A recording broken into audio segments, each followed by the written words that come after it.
आज हम पेटीएम के बारे में बात करेंगे। यदि आप भारत में हैं तो मुझे यकीन है कि आपने इसके बारे में ज़रूर सुना होगा और आप में से बहुत लोगों ने इसका कभी ना कभी उपयोग भी किया होगा। लेकिन क्या आप जानते हैं इसका मतलब क्या है? पेटीएम एक वर्ड है और जिसकी फुल फॉर्म है पे थ्रू मोबाइल। इसने भारत के डिजिटल पेमेंट सिस्टम का नेतृत्व किया। ये फ़ोन द्वारा पेमेंट करने का अल्टरनेटिव बन गया था और जिसकी टैगलाइन थी पेटीएम करो, लगभग एक नारे की तरह। इस तरह यह कंपनी इतनी लोकप्रिय हो गई, भारत का मोस्ट सेलिब्रेटेड यूनिकॉर्न भी बना, एक विशाल फिनटेक का दिग्गज, बट नॉट एनीमोर। पेटीएम की 2024 की शुरुआत खराब रही है। इसके पेमेंट्स बैंक को डेथ सेंटेंस दी गई है। यह भारत के central bank reserve bank of India से आया था। इसने पेटीएम को बैंकिंग एक्टिविटीज से बंद कर दिया है। No transaction, no wallet, no top ups, nothing. और इसने कई लोगों को यह पूछने पर मजबूर कर दिया कि क्या हुआ, पेटीएम की कहानी क्या है, यह कंपनी इतनी बड़ी कैसे हो गई और क्यों गिर गई। Let's dive in. Persistent non-compliance, that is what the Reserve Bank has stated in its order. India's central bank has dropped the hammer on Paytm Payments Bank. The RBI has struck hard. Yeah, terrible evening. The Indian digital payment app Paytm has come under fire. ये शख्स Paytm का founder है। इनका नाम है विजय शंकर शर्मा, एक बार भारत के सबसे कम उम्र के अरबपति। हालांकि उनकी शुरुआत वास्तव में बहुत ही हम्बल रही है। शर्मा जी की अर्ली एजुकेशन एक सरकारी स्कूल में हुई।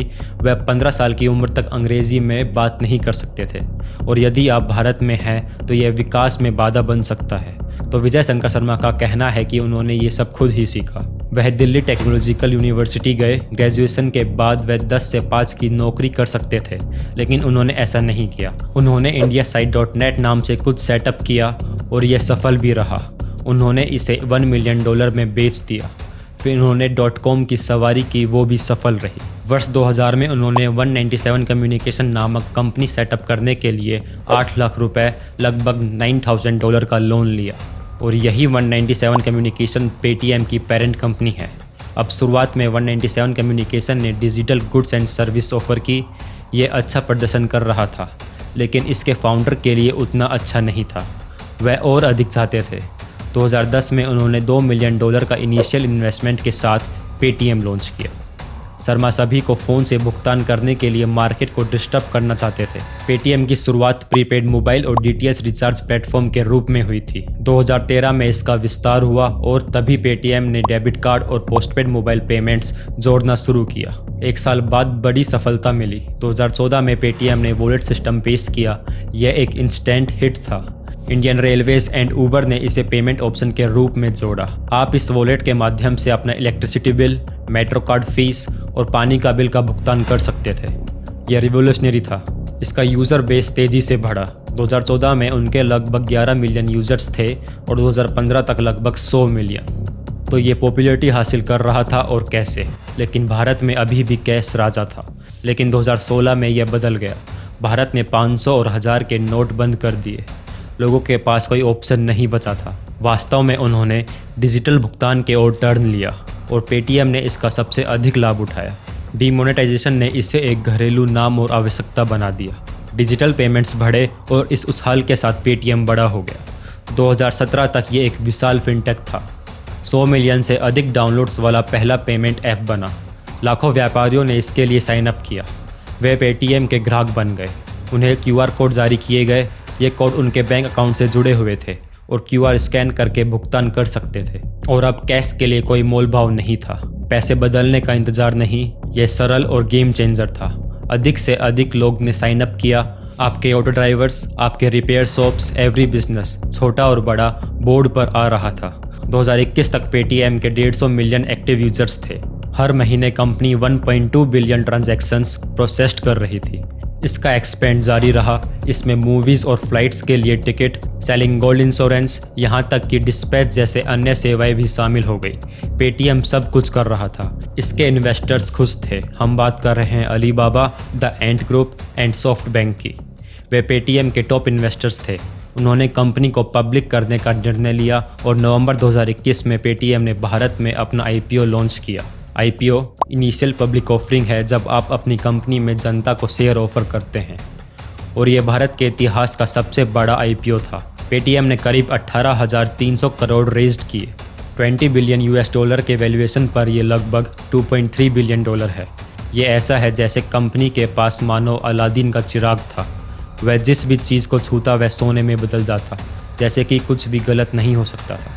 फिर भी जब ट्रेडिंग शुरू हुई सब कुछ ठीक हो गया। 2021 में पेटीएम के आईपीओ की शेयर की कीमत 2150 रुपये थी। यह उस एक शेयर की कीमत है जो पेश किया गया था। 18 नवंबर को पेटीएम को बॉम्बे स्टॉक एक्सचेंज में लिस्टेड किया गया।